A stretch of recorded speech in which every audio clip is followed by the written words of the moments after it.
Start करते हैं हमारा जो चैप्टर है autonomic drugs acting on autonomic nervous system. ये केडी त्रिपाठी का 7 चैप्टर है, ठीक है ना। तो ऑटोनोमिक नर्वस सिस्टम में जो भी ड्रग्स हमारी एक्ट करती हैं उनकी फार्माकोलॉजी आज हम देखेंगे। और ये टॉपिक बहुत इंपॉर्टेंट है। आप जितने भी इमरजेंसी हॉस्पिटल आप देखोगे तो उन हॉस्पिटल्स में इन कैटेगरी की मेडिसिन जरूर होती हैं। और ये टॉपिक पढ़ाने का मेन ऑब्जेक्टिव मेरा ये भी है, क्योंकि बार बार मैं रिसेप्टर्स की बात करता हूँ तो आपको थोड़ा ना रिसेप्टर्स का आइडिया हो जाएगा, क्योंकि मैं बार बार एसिटाइल कोलिन की बात करता हूँ ना। तो एसिटाइल कोलिन क्या है, तो मेरा मेन मोटो है आपको बताना कि एसिटाइल कोलिन क्या है और हम उसको किस तरह से इमरजेंसी में हम यूज करते हैं। फाइन। सो आज हम पढ़ेंगे the drugs acting on autonomic nervous system, chapter number 7, KT Tripathi. Fine. So आपको पता है the autonomic nervous system regulate involuntary physiological functions. आपको ऑलरेडी पता होगा कि 2 टाइप के नर्वस सिस्टम होते हैं। इसमें से एक आपका ऑटोनॉमिक होता है जो हमारे इनवॉलेंट्री फिजियोलॉजिकल फंक्शंस हैं उनको रेगुलेट करता है। चाहे वो आपका हार्ट रेट हो या बीपी हो या डाइजेशन हो या ग्लैंडुलर सिक्रीशंस हो, मतलब जितने भी हमारे हमारे बॉडी में सिक्रीशंस होते हैं या हमारा डाइजेशन है। मतलब जैसे आपने एक रोटी खाई, आपने खा ली, अब वो आपके कहने से थोड़ा ना उसका मूवमेंट होगा, तो डेट इज वो इनवॉलेंट्री। आपकी हार्ट बीट आपके कहने से नहीं उसका ऊपर टैकीकार्डिया ब्रेडिकार्डिया होता ना, आपका बीपी फ्लक्चुएट होता आपके कहने से। तो सारे के सारे प्रोसेस इनवॉलेंट्री हैं। और इन सभी को रेगुलेट करता है आपका autonomic nervous system. Usually autonomic nervous system के 2 सब डिविजन्स होते हैं। सबसे पहला सिंपैथेटिक, नंबर 2 पैरासिम्पैथेटिक।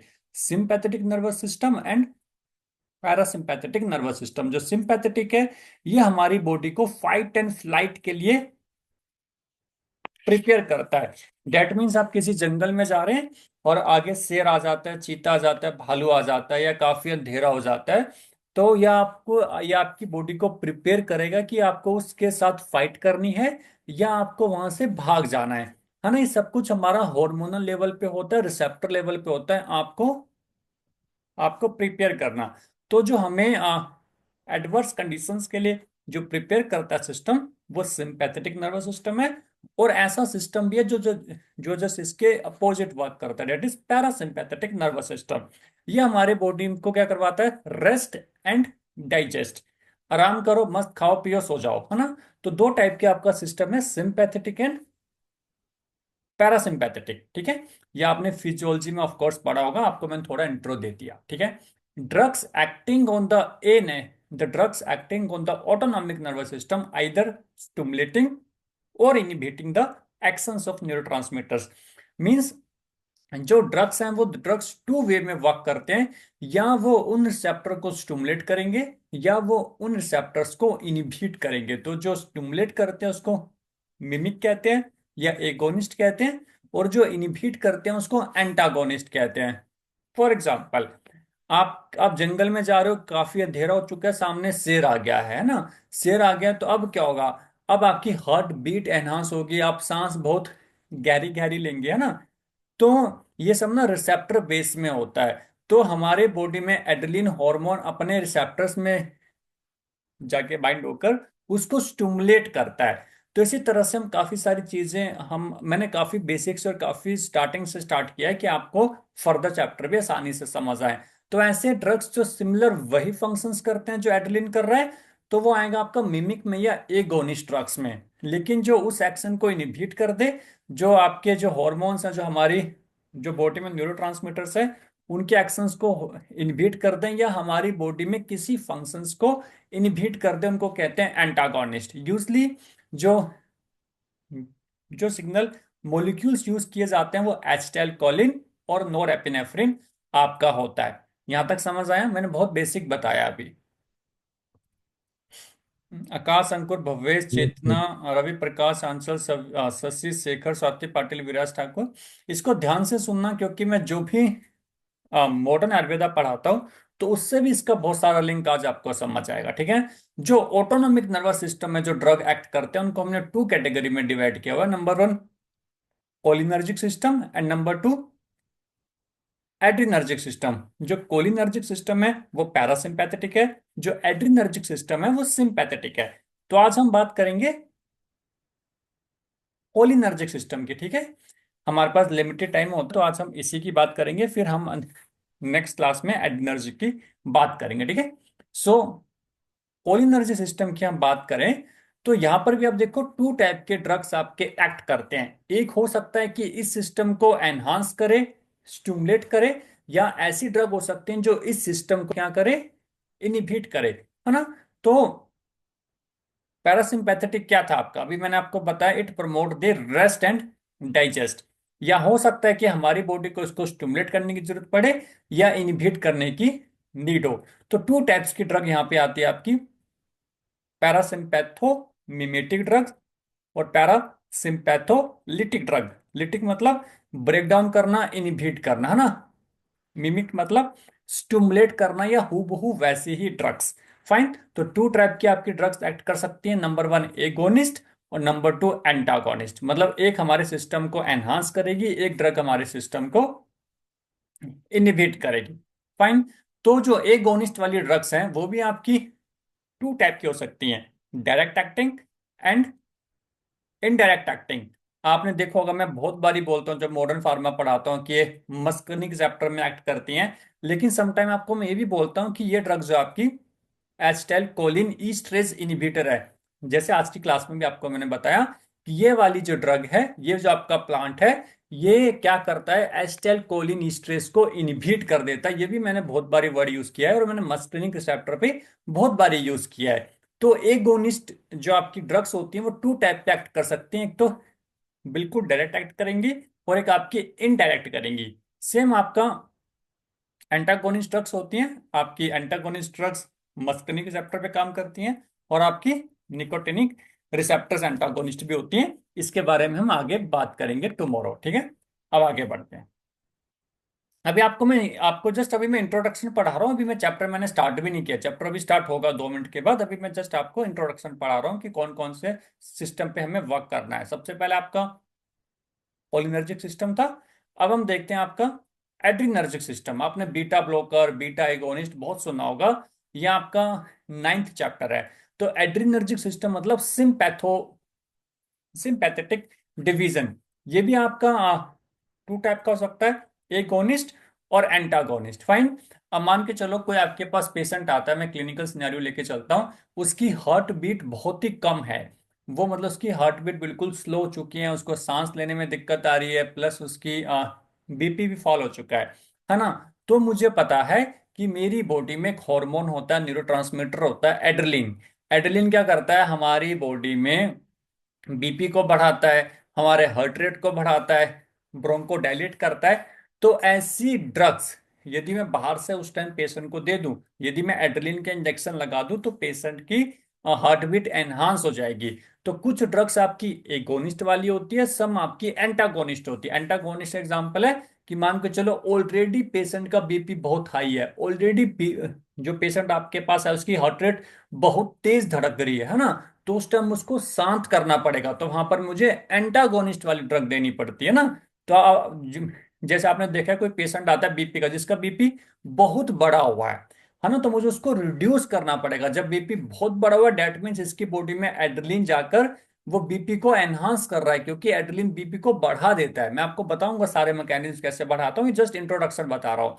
एनहांस कर देता है, तो मुझे क्या करना पड़ेगा, adrenergic antagonist, adrenergic blocking drugs मुझे देने पड़ेंगे जो आपके बीपी को रिड्यूस करते हैं ना। तो आपने ये भी सुना होगा मेटोप्रोडोल, एटेनॉल, है ना। हम बोलते हैं हमने बीटा ब्लॉकर दी हुई है।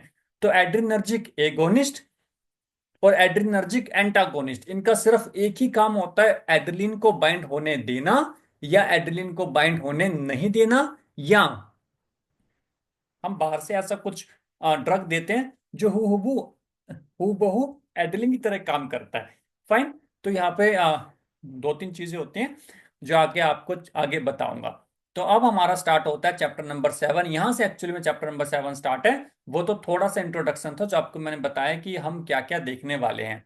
यहां से हमारा चैप्टर नंबर फ्रेशली स्टार्ट होता है। ये मैंने नोट्स प्रिपेयर किए हुए हैं कि आपको बड़े प्यार से समझ आए सारी की सारी चीजें।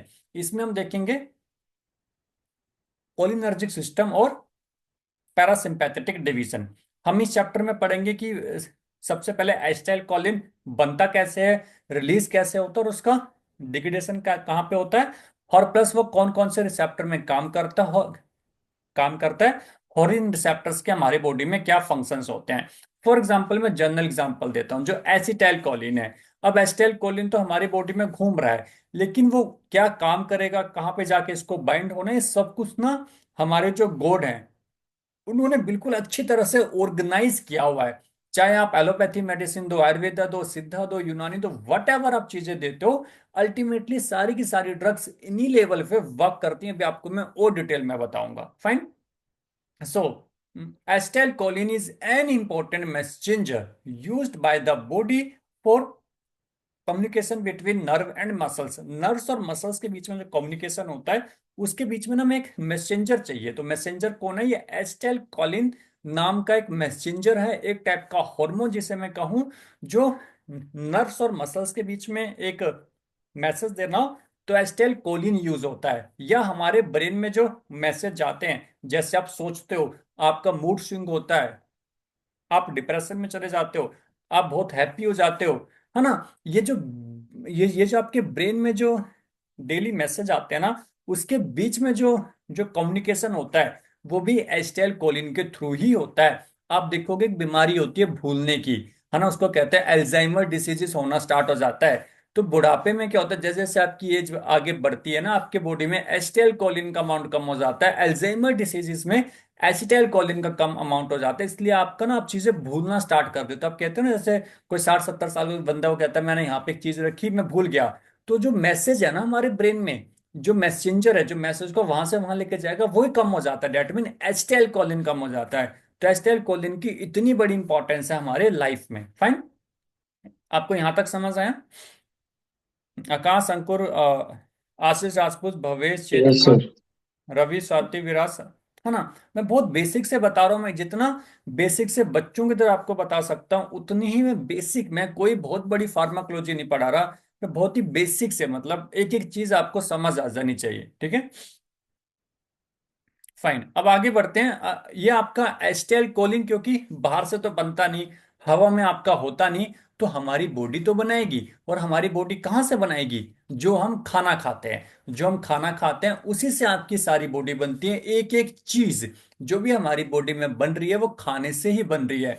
फॉर एग्जाम्पल, अभी सिद्धू वाला केस आपने देखा होगा, जो सिद्धू की वाइफ को जो दिक्कत आई थी, तो काफी सारे डॉक्टर ने बोला कि नीम वगैरह खाने से ये कैंसर ठीक नहीं होता। मींस आप देखो कि जो मॉडर्न डॉक्टर है उनका क्या मानना है कि बीमारी भले ही आपको अपनी बॉडी से हो, नेचुरल, जो कैंसर है ना वो नेचुरल वे से होता है, लेकिन ट्रीट करने के लिए आर्टिफिशियल कंपाउंड की क्यों जरूरत पड़ रही है? जब हमारी बॉडी नेचुरल है तो क्या हमारा जो नेचर है जो इतना ताकतफुल है, क्या उसके पास उसको ठीक करने की एबिलिटी नहीं है क्या?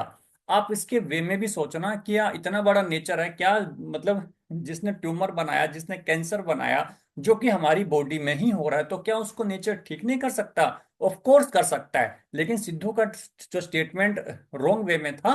मतलब ऐसे ठीक नहीं होता, उसको प्रॉपर ट्रीटमेंट लेना पड़ता है। तो पेशेंट आयुर्वेदा, यूनानी, सिद्धा से भी ठीक हो जाता है। मैंने ऐसे कई पेशेंट देखे हैं जिन्होंने, बड़े बड़े ऑन्कोलॉजिस्ट ने मना कर दिया कि आपका फोर्थ जैसा कैंसर है, आप 1 महीने में मर जाओगे। वो अपना आयुर्वेदा या यूनानी सिद्धा का ट्रीटमेंट लेने के बाद 8-8 9 9 साल मस्त जी रहे हैं। ऐसा भी एग्जाम्पल देखने को मिलता है। ठीक है। ओके, आगे बढ़ते हैं।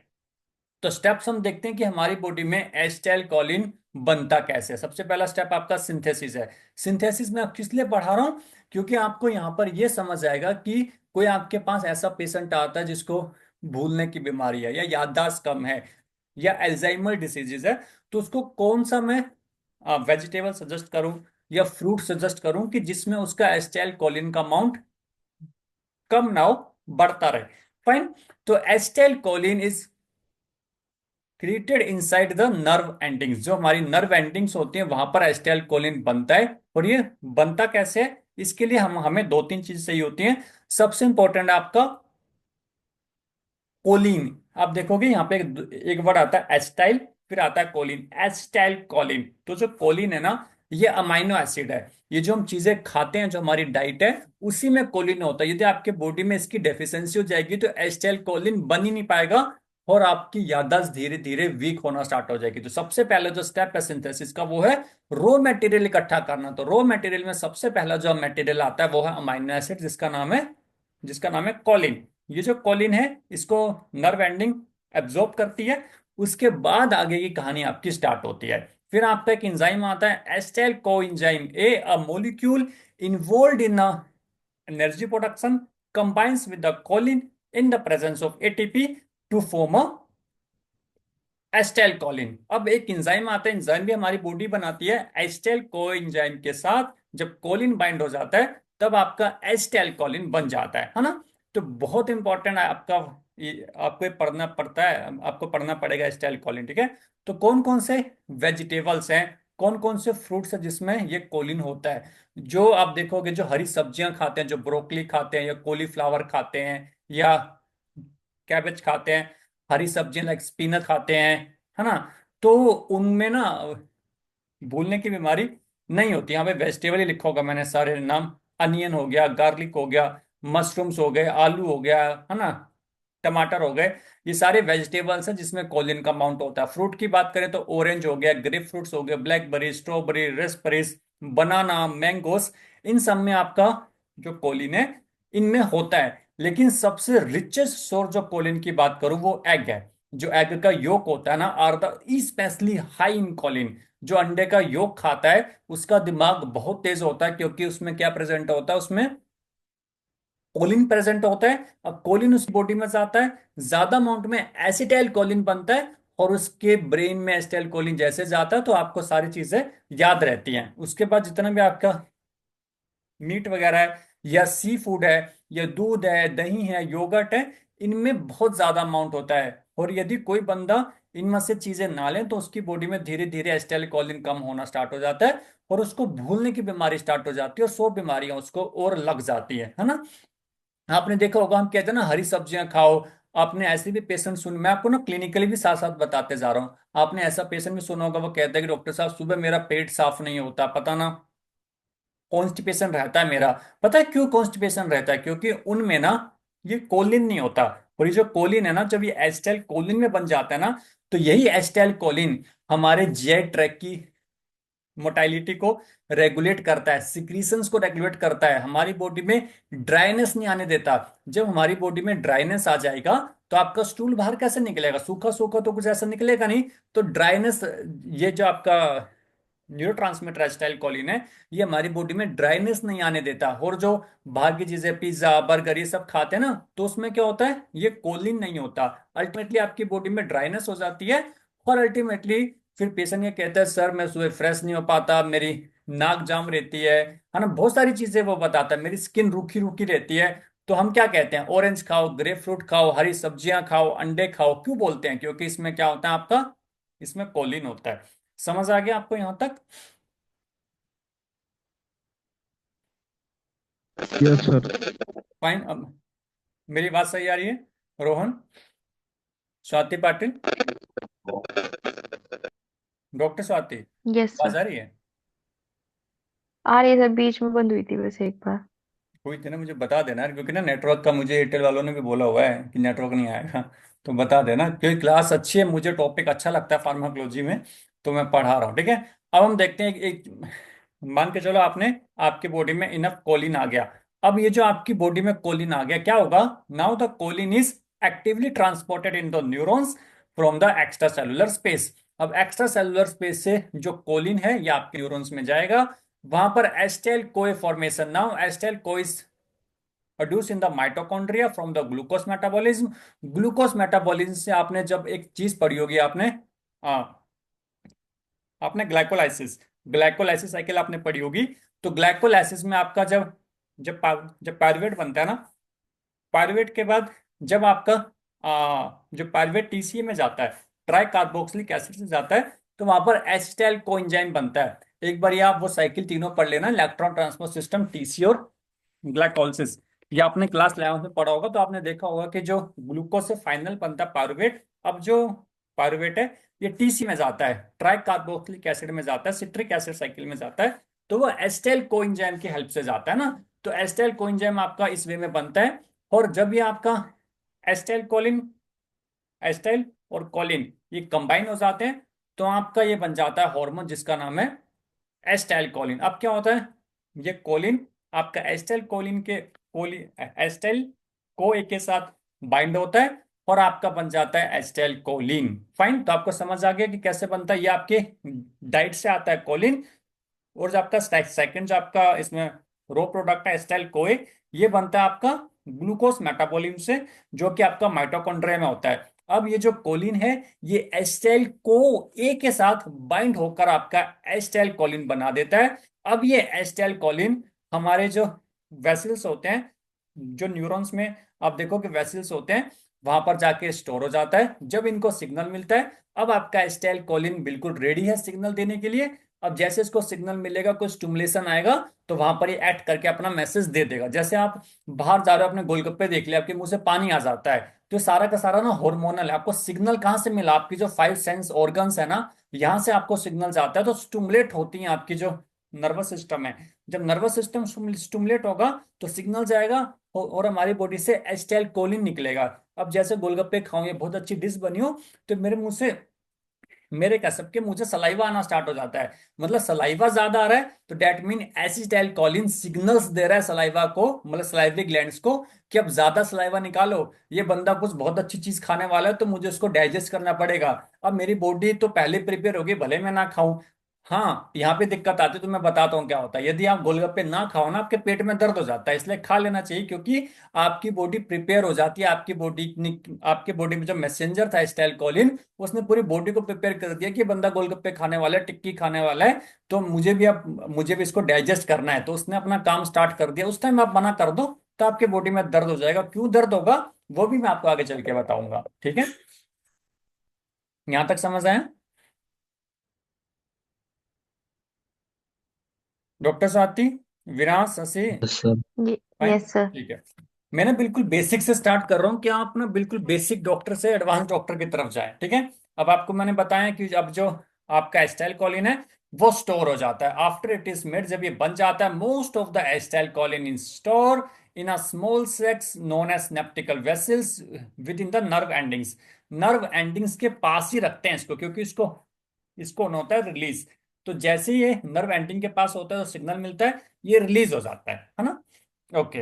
अब यहाँ पे लिखा लिखा है, when a nerve impulse reaches the nerve ending, it triggers the release of the acetylcholine in a small amount. The acetylcholine is released through a process is known as exocytosis, sorry, where the vessels fuse with the nerve membrane and release their content. बहुत important एक concept है, जो आपको life time आपको समझ आ जाए, तो life time आपको यूज, आप इसका यूज करोगे। फाइन, यहां तक आपको समझ आया। अब इसका जो फोर्थ स्टेप है, वो है एक्शन ऑफ एसिटाइल कोलिन। एक बारी जब नर्व एंडिंग से ये एसिटाइल कोलिन निकल जाता है, यहाँ पे लिखा है once release, now the acetyl choline bind to a receptors on the target tissues. अब एसिटाइल कोलिन क्या करता है, इनके रिसेप्टर्स होते हैं M1 M2 M3 M4 M5। ये रिसेप्टर्स आपके मसल्स में प्रेजेंट होते हैं, ये ग्लैंड्स में प्रेजेंट होते हैं, या कोई और नर्व सेल्स में भी प्रेजेंट होते हैं। अब जैसे ही एसिटाइल कोलिन उन रिसेप्टर के साथ बाइंड होता है, तो वहां पर कोई फिजियोलॉजिकल एक्शन स्टार्ट होता है। For example muscle contraction. मैंने एक एग्जांपल बताया, मसल कॉन्ट्रैक्शन। फॉर एग्जांपल, आप जा रहे हो रास्ते में, और आपको वहां पर मोमोज की स्मेल आ जाती है, आपके मुंह में पानी आ रहा है, भाई चटनी बहुत टेस्टी होती है इसकी। अब आपकी बॉडी ने ना, एसिटाइल कोलिन ने मैसेज देना स्टार्ट कर दिया। अब आपकी जो पूरी बॉडी की स्मूथ मसल्स है ना, वो भी इनिशिएट हो गई कि मोमोज खाएगा भर भर के, मुझे डाइजेस्ट करना है, क्योंकि ये तो अच्छा खाना नहीं है, इसलिए मुझे लार्ज अमाउंट में सलाइवा निकालना है, लार्ज अमाउंट में एक्टिव वो जूसेस निकालने पड़ेंगे डाइजेस्ट करने के लिए। लेकिन फिर आप ना खाओ ना, तो बेचारी स्मूथ मसल्स नाराज हो जाती हैं, और आपकी मसल्स क्या कर जाती हैं, कॉन्ट्रैक्ट कर जाती हैं। जब स्मूथ मसल्स कॉन्ट्रैक्ट करती हैं, तो आपको पेन हो जाता है। फिर आप डॉक्टर के पास जाते हो, डॉक्टर आपको स्टमक पेन वाला इंजेक्शन लगाता है, बस्कोपेन। बस्कोपेन क्या करता है, बस्कोपेन इसी एसिटाइल कोलिन के रिसेप्टर्स को ब्लॉक कर देता है कि भाई एसिटाइल कोलिन इसने वो चीज नहीं खाई है, आप बाइंड ना हो, आप एसिटाइल कोलिन जी आप अपने M1 M2 M3 M4 M5 में बाइंड मत होना और इसका पेट दर्द ठीक कर देना। यही काम होता है आपका, जो बसको पे जाकर आप हॉस्पिटल में कहते हो जब भी आपको पेट में दर्द होता है उसके लिए रिस्पॉन्सिबल एसिटाइल कोलिन ही होता है। जब एसिटाइल कोलिन का अमाउंट बढ़ जाता है, आपकी जो स्मूथ मसल्स होती हैं पेट की वो कॉन्ट्रैक्ट कर जाती हैं, उस जब वो सिकुड़ती हैं उसकी वजह से आपको पेट में दर्द होता है। आप इमरजेंसी में जाते हो, सबसे पहले इंजेक्शन जो आपको पेट दर्द में लगाया जाता है वो बस्कोपेन होता है। बस्कोपेन क्या करता है, इस एसिटाइल कोलिन को उन रिसेप्टर के साथ बाइंड होने से रोक देता है। समझ आया कहानी? यार समझ आ रहा है, मैं ऐसे पढ़ा रहा हूँ? हाँ। Yes yes sir. सर। पक्का? ठीक है, आगे बढ़ते हैं। ओके, अब देखो, अब एसिटाइल कोलिन ने तो सिग्नल दे दिया, अब कितनी देर तक सिग्नल देगा? अब लगातार तो आप मोमोज पिज्जा बर्गर खाओगे नहीं, आपकी बॉडी को थोड़ा रिलैक्स होना पड़ेगा ना। तो एसिटाइल कोलिन ने एक बारी जब मैसेज दे दिया M1 M2 M3 M4 5 receptors को, तो अब एसिटाइल कोलिन क्या करेगा? अब एसिटाइल कोलिन को दुनिया से जाना होगा, वो चीजें छोड़नी होंगी इसको। तो यहां पर आपका इंजाइम आता है नाउ ब्रेक डाउन।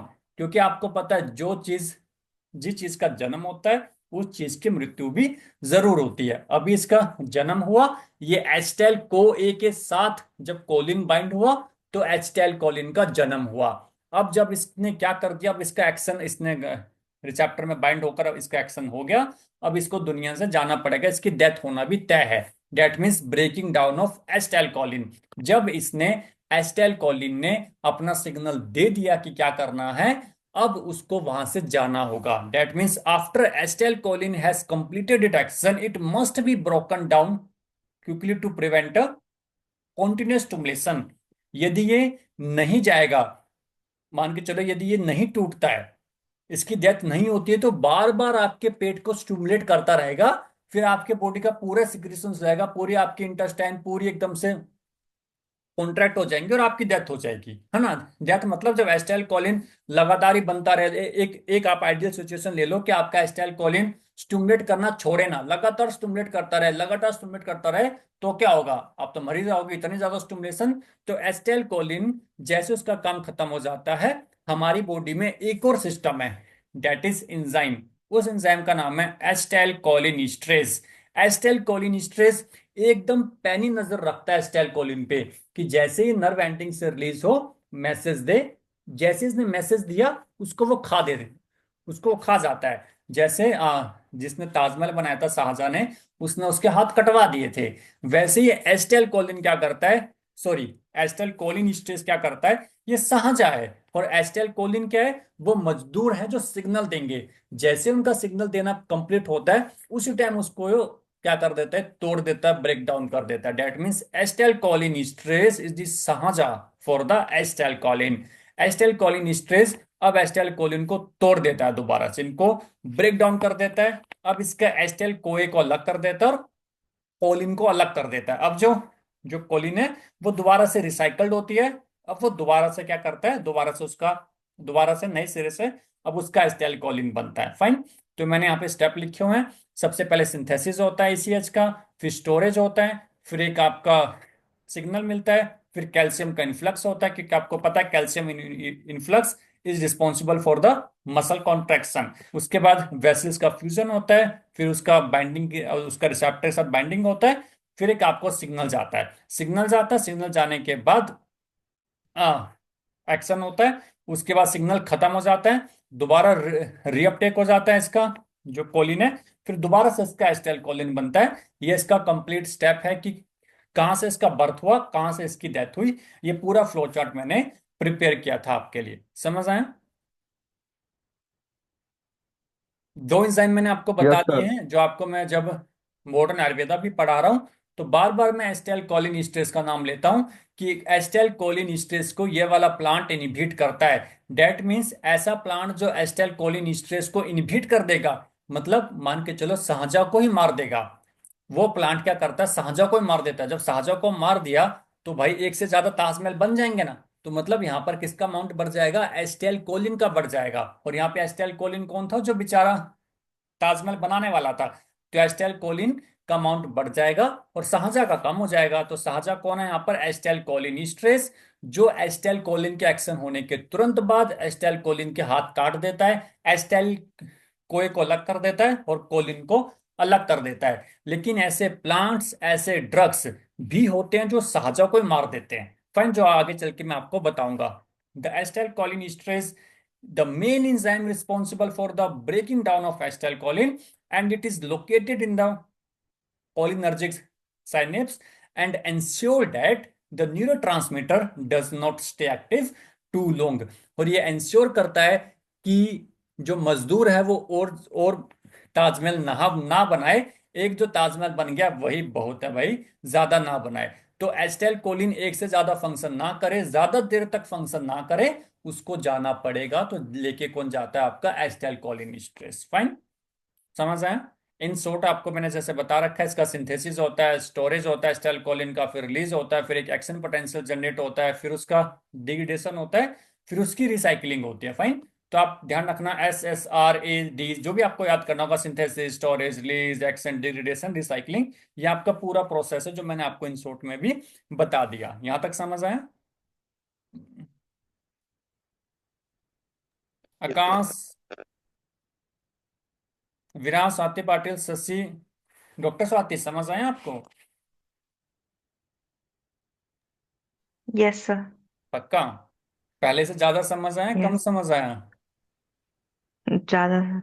पक्का? बाकी सबको समझ आया? आकाश, क्योंकि नाम में ऊपर नीचे हो रहे हैं यार, फिर लेने में दिक्कत हो रही है। आकाश, अंकुर, आशीष, भवेश, चेतना, रवि प्रकाश, चांचल, रोहन कुमार, शशि, स्वाति, विराज।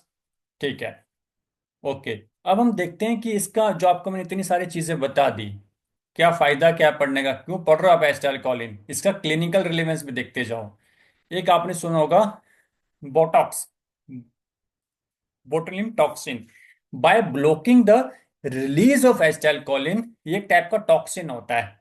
This toxin can paralyse muscles. ये क्या है ना, एक आपका ऐसा टॉक्सिन है जो क्या करता है, एसिटाइल कोलिन के रिलीज को ब्लॉक कर देता है। अब जब आपका एसिटाइल कोलिन का रिलीज ही ब्लॉक हो जाएगा तो आपकी मसल्स क्या हो जाती हैं? वो पैरालाइज हो जाती हैं। आपने देखा ना कि लोगों के हाथ पांव नहीं चलते, वो पैरालाइज हो जाते हैं। पैरालाइज क्यों होते हैं? क्योंकि उनमें सिग्नल ही नहीं जाता। जो आप एसिटाइल कोलिन है ना, यदि उसको आप दोबारा प्रॉपर वे से स्टार्ट करवा दो तो उनको सिग्नल मिलेगा। क्योंकि अभी आपको मैंने क्या कहा, नर्व को सिग्नल, सॉरी, मसल्स को सिग्नल कौन देता है? Nerve, via acetyl choline. तो जिनको पैरालिसिस हो जाता है, ये जिनके हाथ पांव काम नहीं करना बंद कर देते हैं, पैरालिसिस हो जाता है, मसल्स का पैरालिसिस हो जाता है, एक मसल काम नहीं करती, तो डेट मीन्स यहां पर एसिटाइल कोलिन वहां पर प्रॉपर वे में नहीं पहुंच रहा है। फाइन।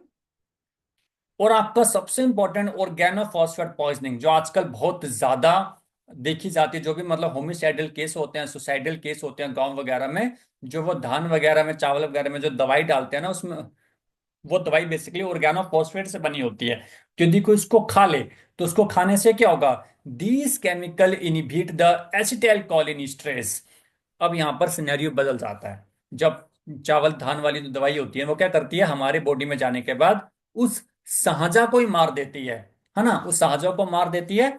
फिर जो उसके मजदूर है वो बहुत ज्यादा ताजमहल बना देते हैं। मतलब अब एसिटाइल कोलिन का बहुत ही ज्यादा एक्शन होना बड़े लंबे समय तक रहता है।